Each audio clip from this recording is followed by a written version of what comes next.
La rencontre avec Transfert, elle a été extrêmement importante, en tout cas pour moi, parce qu'elle a ouvert un certain nombre de réflexions très intéressantes et de ne pas penser finalement la question du recrutement uniquement sous l'angle de l'offre et de l'emploi, euh, mais de réfléchir un peu plus loin. Finalement, faut transformer en fait cet aspect-là.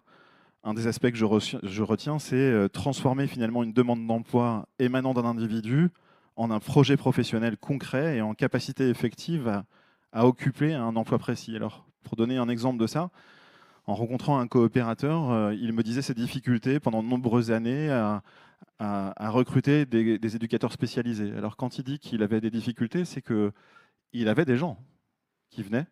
Et puis dès le premier jour, ils repartaient parce qu'ils se rendaient compte que l'environnement de travail dans lequel ils allaient travailler ne leur correspondait pas. Alors la spécificité de cet établissement, c'est qu'il y avait une exploitation agricole, ils avaient aussi un restaurant. Et évidemment, pour un éducateur spécialisé, ce n'était pas forcément le quotidien qu'il espérait.